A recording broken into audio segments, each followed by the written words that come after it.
sites, but it's only allowed in some states.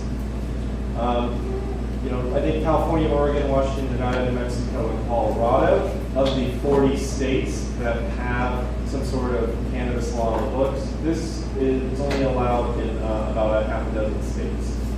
So let's take a look at a greenhouse.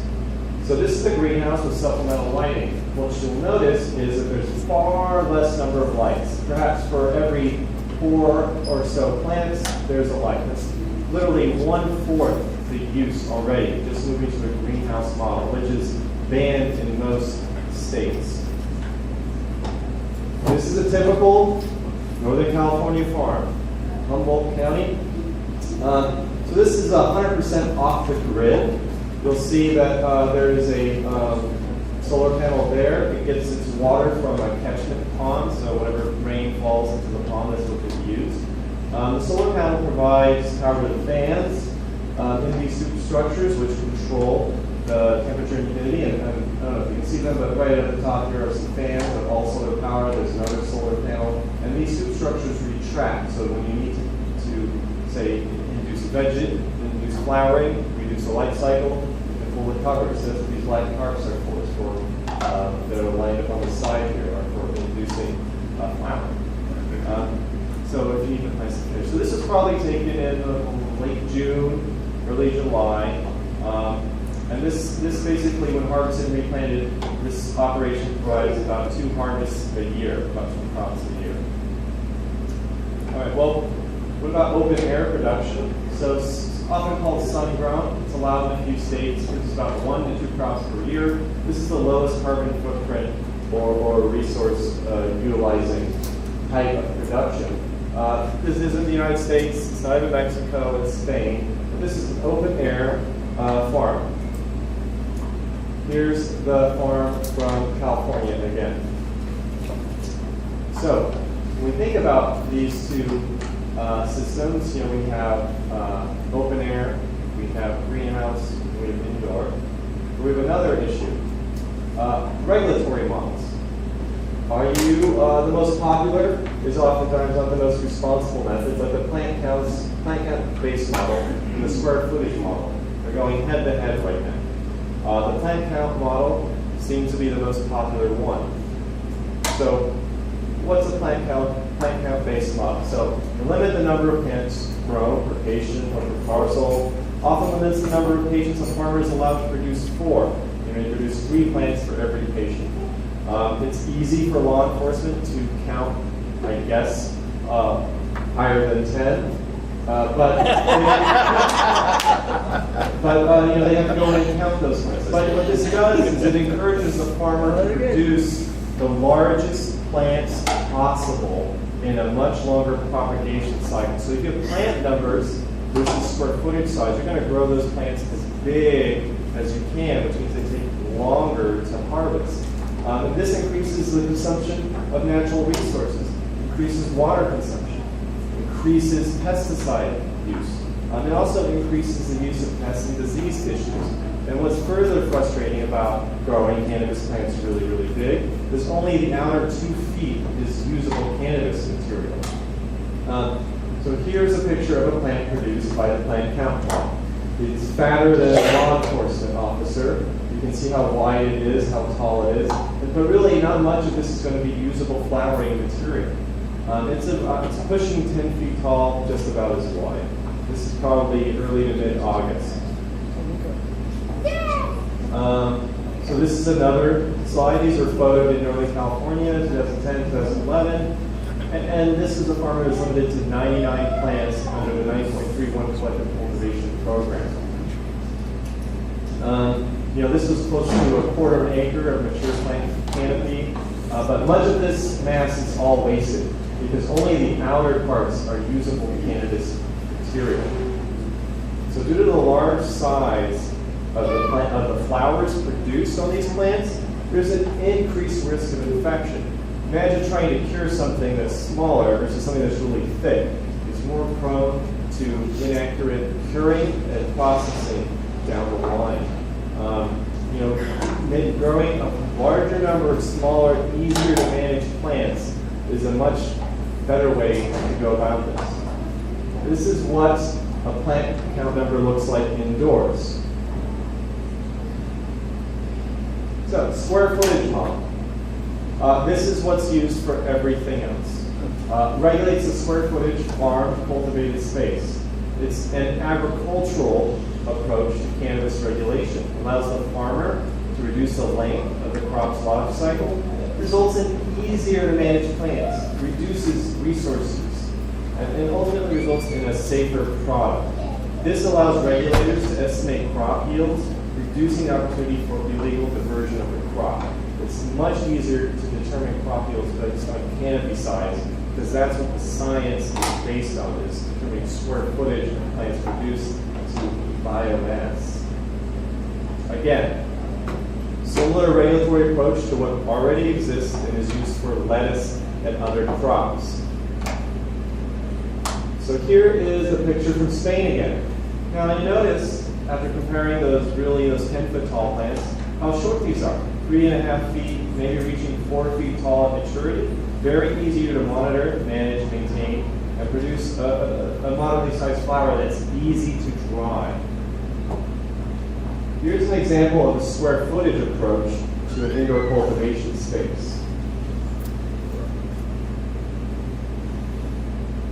So why should a square footage model appeal to regulators? Well, there's two reasons. One is preventing diversion from states. It's one of the cold metal things, preventing diversion from states where it's legal to cannabis. But one of the main ones it talks about is resource management, especially water use. It's one of the main things that they're concerned about. Also preventing cultivation of public lands and the environmental impact of those cultivation operations. So in order to properly address the concerns about diversion, understand the resource use, regulators must be able to understand the total area that will be under cultivation and that area's yields. These things can vary depending on the farmer's skill, pests and disease issues, the weather, the method used for drying, and any additional environmental factors. But when we research yields for this study, we looked at what people estimate. So per plant or square foot, it was estimated from Votech 40 grams per square foot could be obtained. Chris Conrad, cannabis yields and doses, I believe, estimates 14 grams per square foot, which averages to 27 grams per square foot. Those are the two best estimates there are.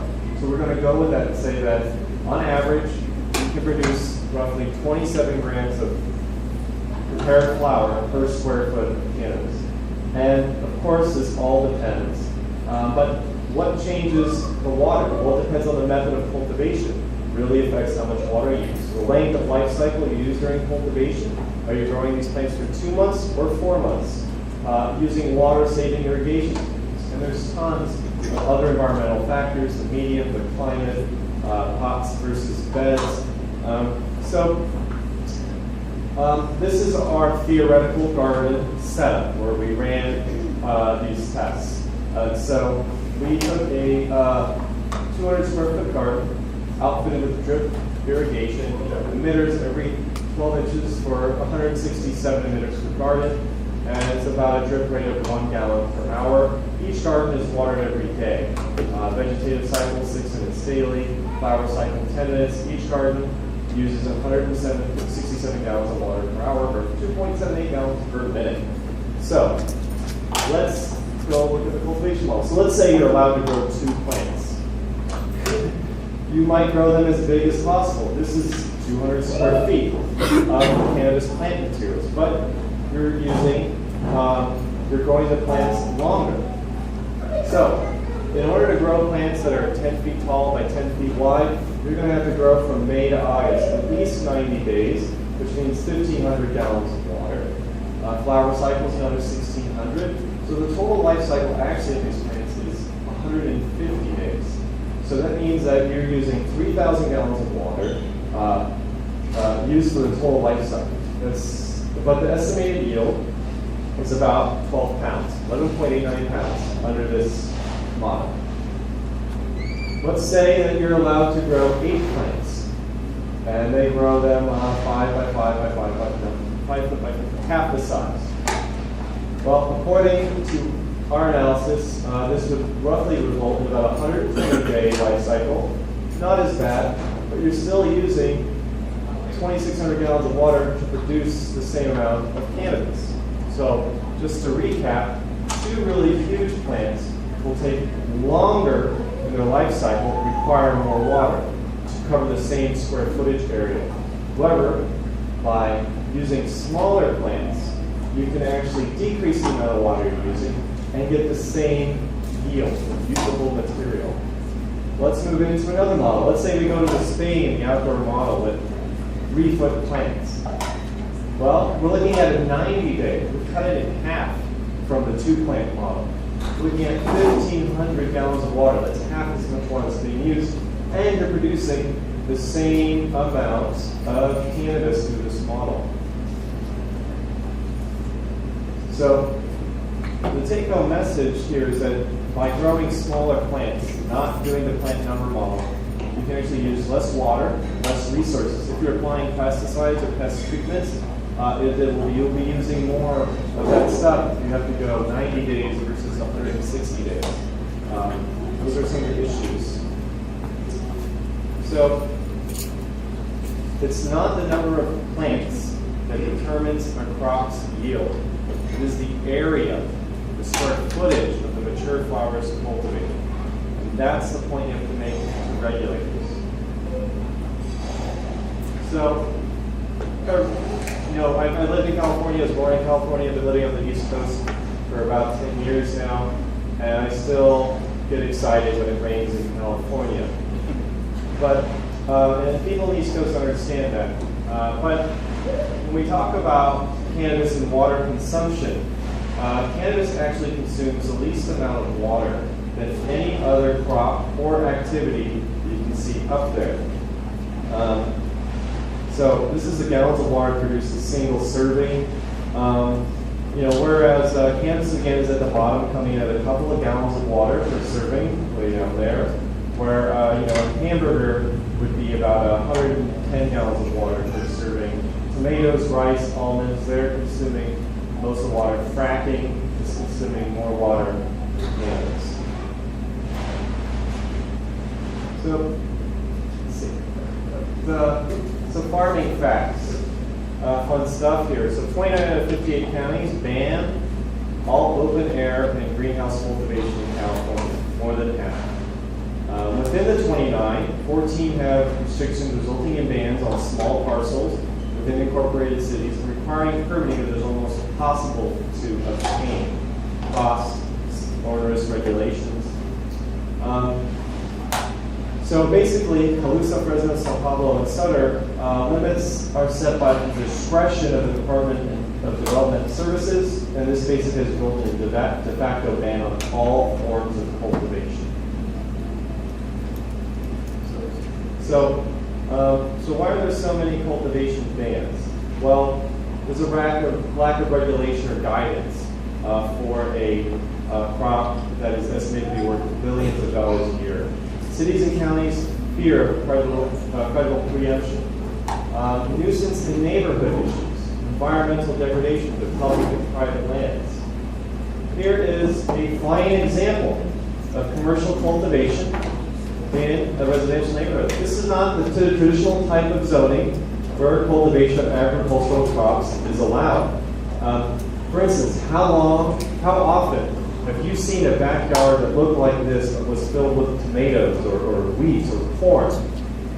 As you can see also, they have a fence kind of oddly for curtilage, but then they have this almost 6-foot high fence to block who knows what. But this is not zoned properly. For instance, this is the same thing. This is a commercial cannabis cultivation in an urban, non-agriculturally zoned area. There are environmental issues going on with this. Illegal grading, illegal tree clearing, water diversion, excessive nutrient and pesticide use. This photo is from Mother Jones. This shows extensive logging and earth moving on private land for the purposes of cannabis cultivation. This is a cannabis cultivation site that was prosecuted by the Department of Fish and Wildlife in California for environmental damages, including illegal timber harvest, logging, illegal grading, that is, reshaping the land, and illegal stream bed alteration. The excavated area where the line here meets the trees, that was a stream bed. It used to be a seasonal creek, but the excavation work that occurred here buried the creek. This shows another illegal activity of grading. There's a PVC greenhouse structure at the top there. And this has been, when you look at this, it indicates that